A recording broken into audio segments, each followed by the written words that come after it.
Okay, we're recording, and we just went through, what was that, Tim? Was that like 40 minutes of techni Something like technical that. difficulty? And That's because of so my textual ineptitudes with tech. we'll we'll see how this goes. But Tim's coffee is still warm because it looks like he's using an Ember mug. That's Um, right. You know it. Let me plug I the saw Ember that. mug. These are amazing. They'll Yeah. keep my coffee hot for 2 hours. They don't pay me, I promise. Yeah, so we're gonna do another interview here. I've enjoyed sitting down with different Logos users and exploring how they use Logos themselves. Like I was saying to Tim a second ago, this isn't necessarily like a how do you use mobile app as a Logos user. This is more how Tim uses it. And Hmm. so today's conversation will be focused primarily on mobile, and we'll talk about why that is in a second. But yeah, this is 20, 30 minutes of just exploring how different Logos users use the application themselves. And I'm Jason Stone. If you haven't had a chance to watch any of the interviews, you could hop back into the playlist and see what we've done, 8 or 10 or 12 interviews so far, and they've been well received, a lot of helpful content in those. So do subscribe and check out the interviews that I've done in the past with other Logos users. But today's guest is Tim Berg, or Timothy Berg. He said I can use either, and he That's won't right. block me if I do. So Tim Berg, and I'm going to start with a little bit of Tim setting the stage, his own context. He's wearing a few different hats, and so it's exciting to see how he's leveraging Logos as he's hopping between these different things. We've already talked a bit about it. So Tim, I'm going to first turn it over to you, and we'll pause on sharing the screen and getting into the application. So why don't you tell Sure. anybody who's watching this video about the different hats that you wear in the context that you bring to the application. Yeah. Thanks, man. Been a Logos user for a little over a decade now, I think. Been in the world of biblical studies for a long time. Did some Bible college at Heartland Baptist Bible College, probably, I want to say that was almost 20 years ago now. And then got seriously into biblical studies when I took and did an MDiv at Southern Baptist Theological Seminary, where I'm also currently doing a PhD, a modular PhD there in church history. So I've been in the Bible app world for well over a decade, and originally used all three of the quote unquote big three ones that used to be around: Accordance, BibleWorks, and Logos. I was an avid BibleWorks fan for a long time, used it every day, but had all three of them kind of in my wheelhouse. And over the course of a couple of years, excuse me, ended up just switching to becoming solely a Logos user. I don't know that BibleWorks is even functional anymore. I haven't opened Accordance in years. I don't even think I've installed it onto my newest computer, because between using the three, Logos was the one that met my needs and that was user friendly and did what I wanted it to do. So for the last 10 years or so, have been an exclusive Logos user, and I'm a daily user. I'm in Logos every day, partly in terms of my own Bible study, in terms of my preaching and teaching in the local church, which has mostly been with students, college and high school age. Done a lot of preaching and teaching in those settings. So have used it regularly for Bible study, but especially the last couple of years have used it more and more in an academic context as a PhD student. Digging into church history, there's a wealth of resources in Logos that I didn't even know about until a couple of years ago, that are available for those that are studying at a deeper academic level, in an institutional context, like doing a PhD. So that's where I've Yeah. used it mostly the last couple of years. I am a full-time aircraft mechanic, so I work full-time, have a full-time job, and then on top of that have, various church responsibilities that those are a lot less right now than they normally are, but they kind of fluctuate up and down. And then on top of that, I'm a full-time student, so I stay super busy. And as a result of that, almost all of my Logos use is on the mobile app. Like, I get very, very little time in my schedule where I can sit down in front of a computer. And I have my laptop and I keep it with me. Sometimes at lunch I can pull it up or whatever. But time in front of a computer is precious. And so I typically use that time for writing. So researching is something that I'm doing on the go, on breaks. I keep my iPad with me, throw it in my toolbox, throw it in my backpack. When I've got 10 or 15 minutes here, I'm pulling it up. And the Logos mobile app allows me to jump right into serious, deep academic study in my field, in every one of those tiny little windows where I've only got 10 or 20 or 30 minutes. So it's been really a lifesaver in terms of my own academic work. Yeah. Can I, first off, kudos, because that's a lot. like that's a lot to juggle. But I was going to ask a couple of questions, and I didn't Yeah. want to interrupt you. That's what I was like, trying to remember them. One was, do you have resources or features or something that you said you didn't even realize it until just recently inside of Logos that there are this, and this, and I was like, I wonder what those are. That those like secret gems that you Oh wish you yeah. had known about earlier. So, do you have any of those? That was my first question. Yeah, absolutely. For one thing, I didn't understand until a couple of years ago when I started purchasing some of the bigger packages, the wealth of patristic and medieval resources that are available in Logos, the wealth of Puritan resources. Like I do a lot of study in the Puritan era because my dissertation's on the creation of the King James Bible and kind of the debate that was taking place theologically within the Church of England there between conformists and nonconformists, or sometimes we'll say Anglicans and Puritans. Specialists don't like those words, and so they'll be mad that I use them. But yeah, there's just a wealth of material inside various packages that you can buy that I didn't know existed on Logos until I got into it. Yeah. And then the other question was, I think we're going to walk through the mobile app, but do you use the web app much, like on your iPad, or is there a reason you don't? Never. No, it just, for me, it's a little bit clunkier. I think it can do a lot more in terms of its functionality, but it just always feels a little clunky to me. So I always just use the actual app. Yeah. I don't know what you call the difference there, but the downloaded app is Yeah, less it's just the features, but mobile way app. more user friendly. Yeah, I was just curious. We didn't talk about that at all as we were setting up and stuff. And so I was like, I wonder if that's an area that maybe you'd even want to explore, because there are a lot of features there. And then you can also kind of bookmark different layouts. Oh yeah. So I think there's limitations around saving layouts on the web app, if I'm not mistaken. But Oh, there you might could be. just save a bookmark inside of your browser and then boom, like pull up that layout on the Oh fly yeah, if you yeah. wanted to. Oh, I But didn't even know that was possible. That's handy. we can dig into that.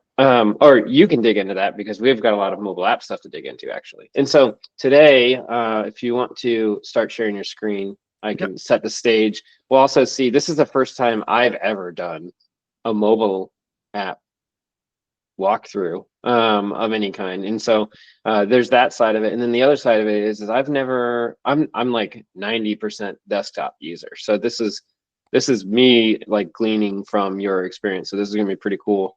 And we'll see what all is going to be covered, because I'm primarily desktop, and I think that a lot of folks are primarily desktop, and then they try to open up the mobile app and they try to do the same thing in mobile app, and they're like, well, I don't know how to do this. And so I know that we were talking through, I'm going to read a couple of them, some different things that we'd love to accomplish. One of them being saved layouts, another being link sets.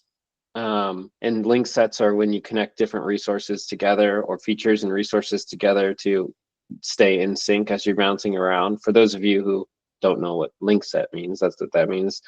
Save layout is like an accessible, just quick access is what I want to say, to something that you visited in the past, or you want to be revisiting the same layout. Like if you spread all of your books and Bibles out on your desk, and then you could just take a picture and do that again in the future, that's essentially a save layout. And then something else is split screen, that mobile app gives you the ability to use. And so those are a few things that we're going to dive into.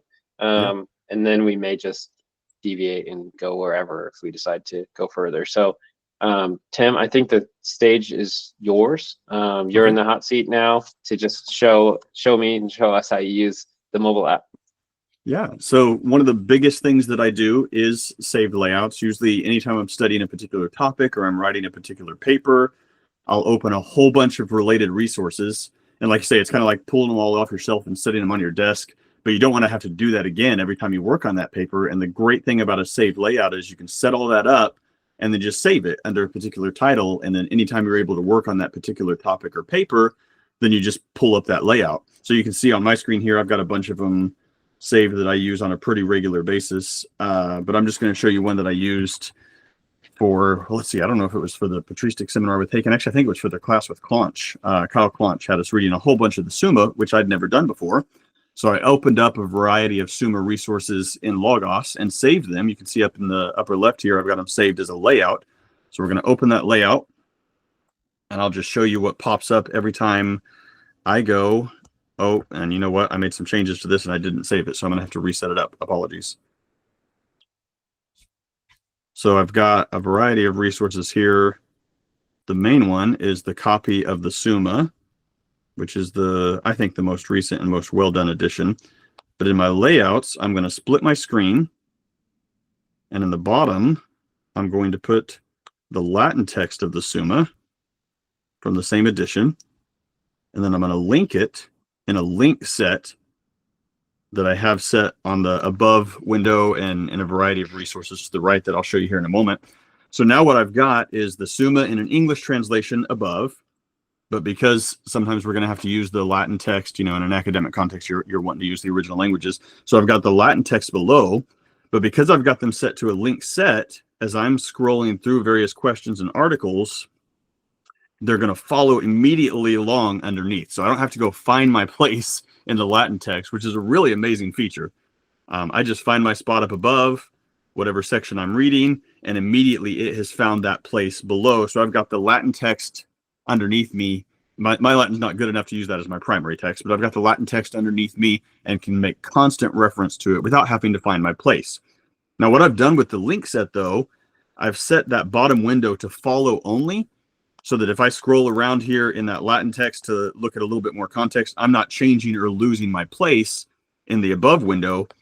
The wonderful thing about a link set to where you have options set to follow only is only this very top window where I'm reading the Summa is going to change my location in all my linked resources. So I'm going to show you in a minute. I've got maybe a dozen linked resources set to this, but I've got them all set to follow only, so that they're not going to change my place every time I flip through those. The only thing that changes my place is when I'm actually sitting down and reading through that first window of the text of the Summa that I've got set up above, and that alone will change my place in the linked resources. I forget which question or article I had pushed up that I was going to show some things from.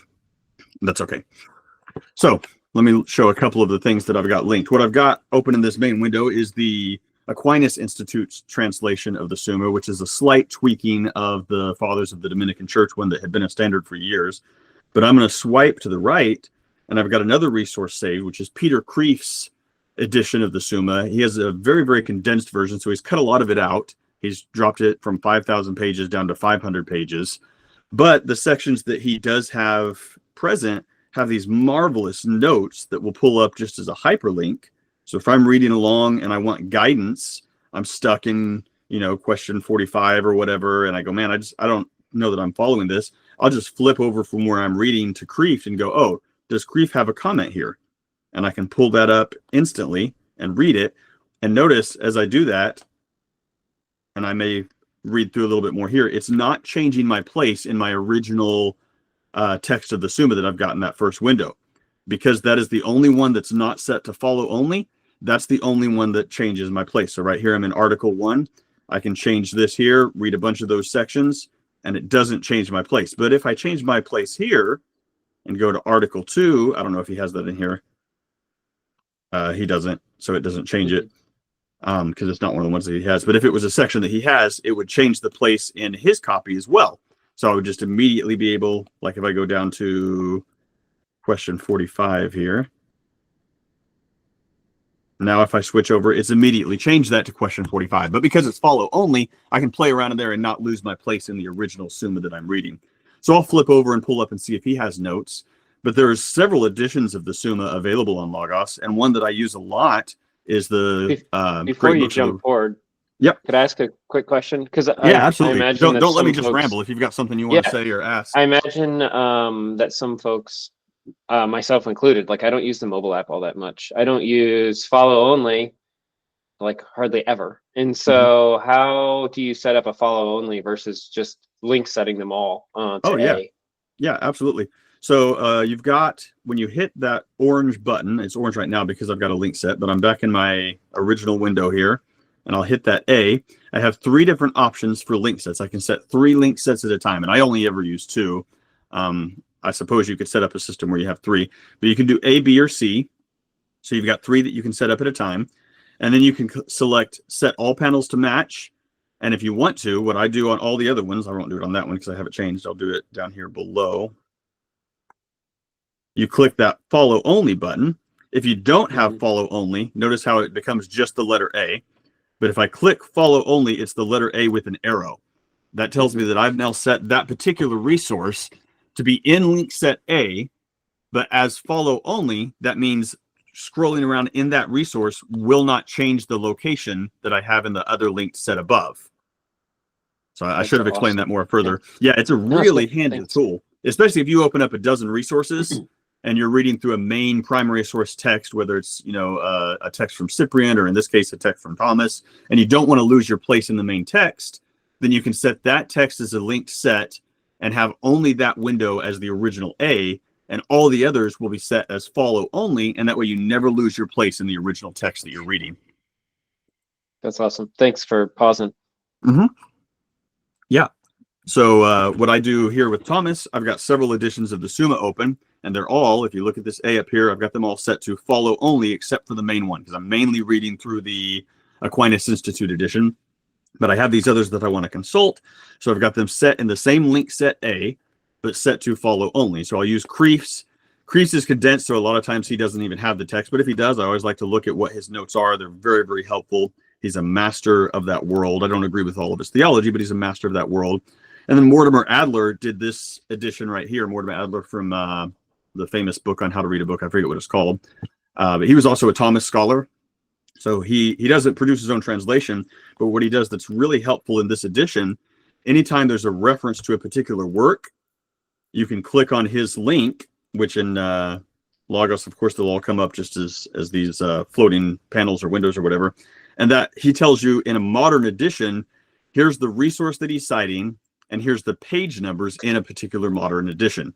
So if he comes along and when Thomas talks about the philosopher, he's just talking about Aristotle, but sometimes he'll just say, some people say this, or some people say that. And what Adler has done, which is marvelous, is in each case, he'll give you exactly who it was that said it and where. He's done loads and loads of background homework, and they all come up as just links. So like here we have just Dicassus, we're in the book Dicassus. If you're just reading the text of Thomas, you won't know, who on earth is he talking about here in the book Dicassus, who wrote that?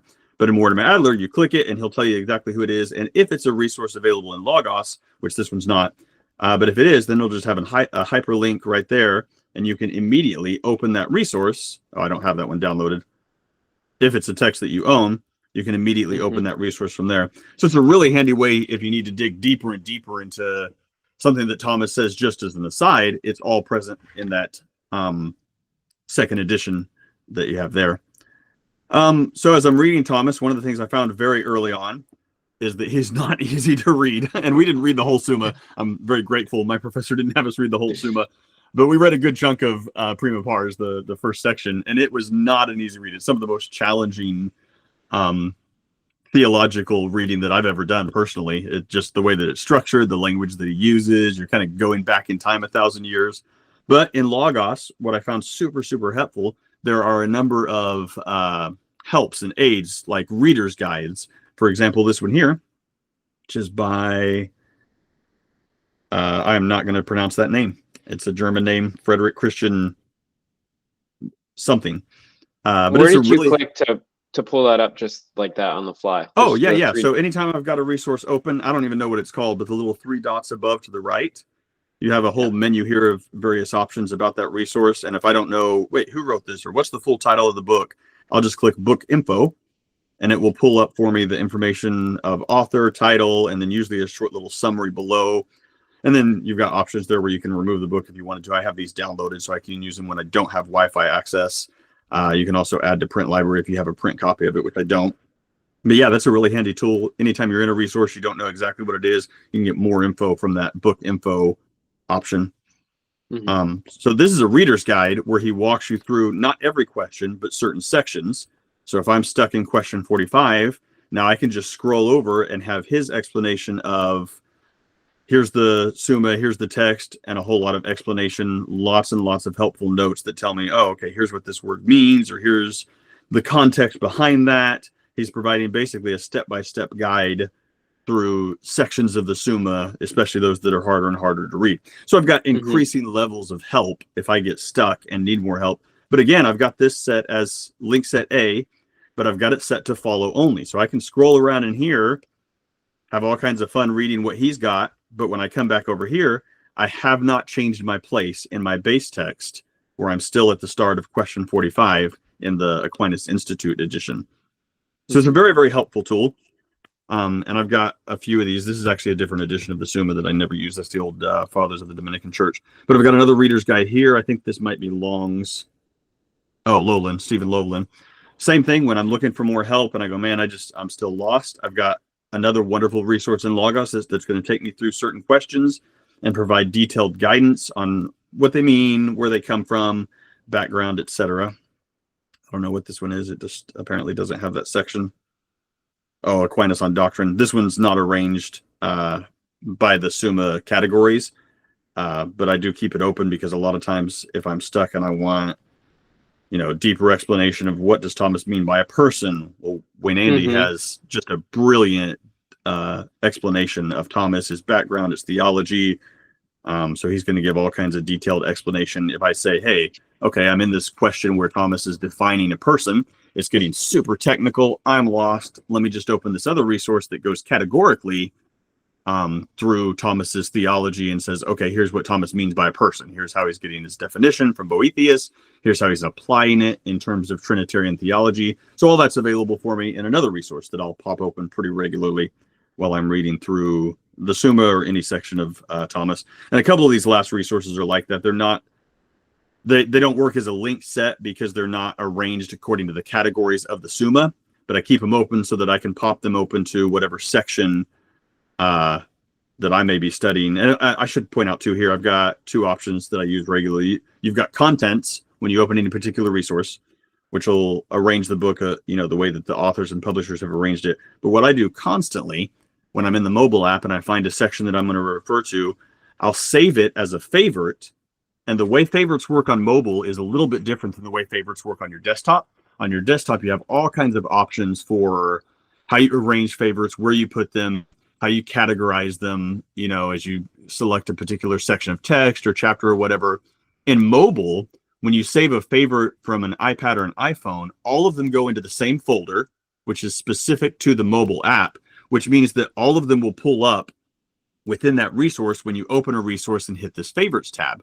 So I've read through a good chunk of sections in this particular work that I have favorited, and instead of having to go hunt them all down, they're all here kind of like bookmarks that are saved to this particular resource. So I can immediately open this resource and see what my favorites are and go to those immediate sections, which is a super handy way to get back to sections that I like. Oh, I've read this before. I know I read this section on Thomas, on his explanation of analogy of being. At a touch, I can come back to that spot that I've saved without having to dig through the formal table of contents, without having to do a search to find the work, which I can do those too. They're longer workarounds, but I can still find it that way. But I've got all the top probably 10 or 15 passages that I've used from that work saved immediately as a favorite inside the mobile. And it will usually assign a heading to each of those, that's related to the heading within the text. You can alter those, and maybe you could answer this as a question. I've never found a way to alter them within the mobile app, but I have found that I can go on my desktop, rename them in my desktop, and then sync. Yeah. And once I've synced, they'll be renamed in the mobile app. I don't do that for most resources, but for example, Muller's Latin Dictionary, which I'll show you in a minute, I wanted to save a bunch of entries in that. In fact, I'll just flip over and show you because it's one of the options or one of the things that I use pretty regularly. But it did sound like it would have been something that would require a user to jump over to desktop and make that edit. Unless you know of some other way. I've never found a way to do it within the mobile app. When you save a favorite within the mobile app, it just gives it the automatic title based on the section, which sometimes isn't helpful if you save a whole bunch of stuff from the same section because they'll all have the same title. So I ran into that problem with Muller's Dictionary. But what I did, so I've got the Dictionary of Greek and Latin open here. And I've got this on a different link set, by the way. Oh, actually, I don't have it linked. I usually have my Latin dictionaries linked in a separate link set B, so that as I've got my dictionaries open, they'll all scroll to the same. And I think the reason I didn't do that here is because Muller's Dictionary doesn't work well with that particular feature. But most dictionaries will work well with like a linked set B, and you scroll to a particular word, all your dictionaries will scroll to that particular word without messing with all the Thomas stuff that I have saved in link set A. So I have them all saved as part of the same saved layout, but as a separate linked set normally. But what I mean about favorites here, if you click this, you'll see, of course, you can look by contents, but a dictionary, when you try to scroll through contents, it's all just arranged by the letters, right? And it takes forever to scroll through a particular letter, subsection, scroll through that particular subsection.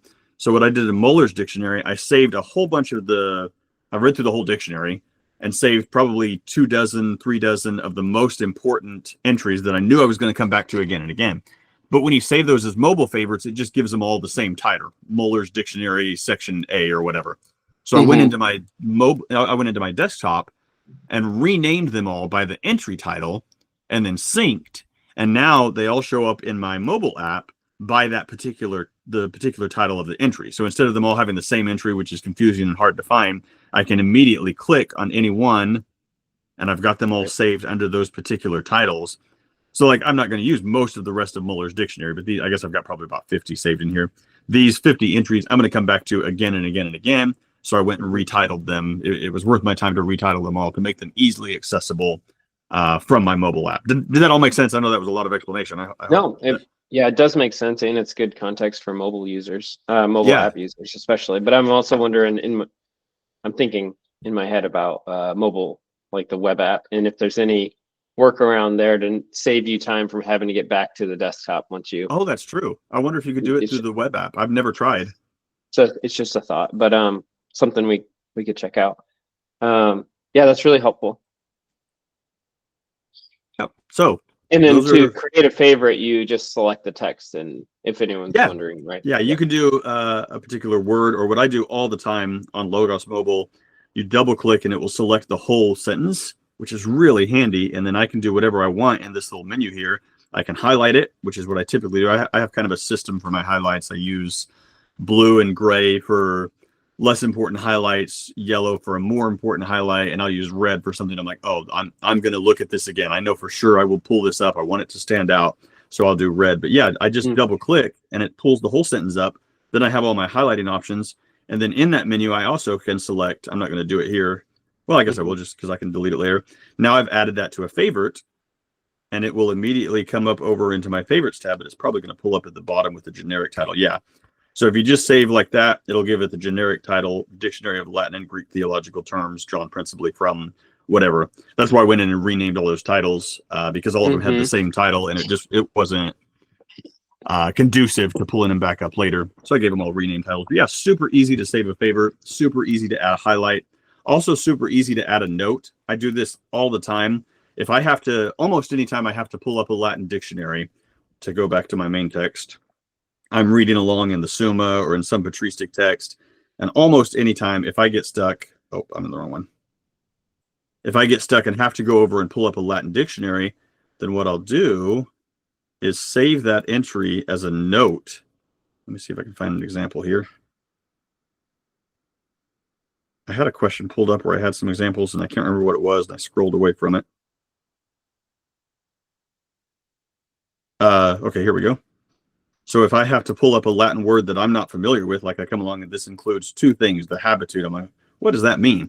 And I went looking and found it in a lexicon. I think this is, that's from a specific lexicon that's specific to Thomas Aquinas, where De Ferrari has sit down and basically taken every word that Thomas uses and given a full detailed explanation of it and every place that it's used in Thomas. Well, if I have to do that work where I'm go looking in a Latin dictionary and finding that, then I'll just double click. Yeah. And when I double click, it pulls it up, and then I'll hit copy and I'll add it into a note over here. So you can see if I were to just click this word certain, note, and then I'd paste right in there, and then I would have immediately a note that contains all that information. So I never have to look it up again. I'm reading this along here, and I just click my note and the definition in full with all of its highlighting, because Logos will save the highlighting, the italics and bold, etc. That's all in that resource. It will save all of that and copy it immediately over into that note. And of course, one of the really cool things about Logos, it adds a footnote that tells me exactly where I got that definition. I didn't have to write any of that out. I did that in like 4 clicks. I took that definition from the lexicon, pulled it over here, and I added it now where I've got it forever linked right here as a note that I can pull up in an instant. So handy. And is the note on habitude, is that hyperlinked also back to the resource, I imagine? No, like I didn't if you go down to the bottom of the note and click open, I was don't wondering think if. it is. I didn't know that was a possibility. I would love you to show me how to do that. Oh, okay. It doesn't automatically do that. No, So that as would far as be, I know, it doesn't automatically do it. But if there's a way to do that, that would be really handy. there is a way to add a hyperlink to that, yeah. And Oh, on I would love to mobile, learn that. I'd be like fumbling through it, but we could try that on desktop, or I can circle back on that. Or if I'll figure it out, then I'll just create another video and add it to the channel for sure. Oh yeah, that'd But be cool. That would be yeah. really handy. Mm-hmm. I usually just save them as notes, and it's easy to find, because I have the section and page number all saved right there at the bottom. Like it takes 2 seconds to pull that up and Yeah. find the reference. But yeah, if it's hyperlinkable, that'd be even handier. I'm making a note. I won't forget that. All right, cool. Well, we're just about at time to wrap up. I didn't know if you had anything else. I wanted to make sure you had a window to share if there are any features or even resources or tools that you'd recommend or covering inside of the mobile app. Yeah, I mean, there's so many. I start almost everything by opening a particular resource. Let's say we're reading in Cyprian. I'll open the letters of Cyprian. This is a really handy way. I should have closed that layout, but I didn't. Say you've got just a particular resource open. One of the most handy tools that I have found in Logos, and it didn't used to exist this way. I don't know when it changed. I think maybe it was Logos 10. This upper left-hand corner where you see the little icon, I don't know what this is called. You would be able to tell me. I call it parallel resources. But the little book icon, click on that. And if you have another edition of that particular work or a parallel resource, it'll immediately pop up. So if you're in a Bible, of course, it's going to pull up all your Bibles. They're going to be sorted by what you have as your top Bibles. If you're in a commentary, it'll pull up all your commentaries based on how you've prioritized them. But if you're doing like patristic work, which I've done a lot of the last couple months, you want to know, hey, I've got one translation of Cyprian, but is there another one? Well, yeah, there's another one right here. And so I'll open that one, and then I'll have both of them open, and I'll create me a saved layout where I've got both of them open, and I'll just kind of stack on each other as I find options through that means. And then I'll have within probably 10 minutes, I'll have a new saved layout to study Cyprian. That's got all the different editions of Cyprian that I own, and I'll hyperlink them all and do what I did with Thomas there. So I've done that for a bunch of different stuff here as I'm writing a paper and doing something. And it takes about 10 minutes, and I've got a saved layout with loads of resources. And now every time I work on that topic or that paper, like here's one we did for an Athanasius paper, I've got all these different editions of that particular work of Athanasius. They're all open, hyperlinked, easy to scroll through. And just in a few minutes, I've set myself up basically like you would have done with the desk, laying out all my books. But because I've got them saved in saved layouts, when I've got 10 minutes, I can pull up my Athanasius work and work on him for 10 minutes. Or at just the touch of a button, I can pull up all my Thomas work and work on the Summa for a couple minutes, which for someone living on the go, it is just 1,000 times easier to make the best use of those little tiny chunks of time where I can't carry my computer around with me, but I can throw my iPad in my toolbox. I can bring it with me to lunch. Or even just have your phone, if you're standing in line somewhere. And because Logos syncs so well across devices, I can work on my iPad, but it's immediately synced to my phone. So I can do a little more reading while I'm standing in line. If I've got 5 minutes while I'm standing in line somewhere, and it'll save and instantly sync to my other devices that I can pick up later from my iPad. So yeah, I just use that feature constantly. I use saved layouts on a daily basis. Yeah, and I could see, like I said, I don't use a mobile app like much at all. But I could see this being beneficial if you had like either a book of the Bible, and then you wanted to do like readers or similar, or like commentaries, or even application-based commentaries for devotional reading regularly. Or you could do an entire Bible commentary that you could keep track of, and then have follow-only link sets.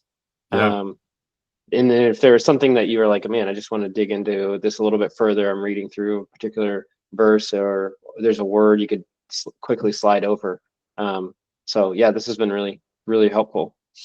Yeah, I find it beneficial. I think anyone else that's working, especially if they're working in an academic setting where they're going to zoom into a particular area in a lot of detail, man, opening up all those resources, you can do it in a couple minutes, but then you just instantly save it as a saved layout, and at a touch of a button, you can pull it all up again later.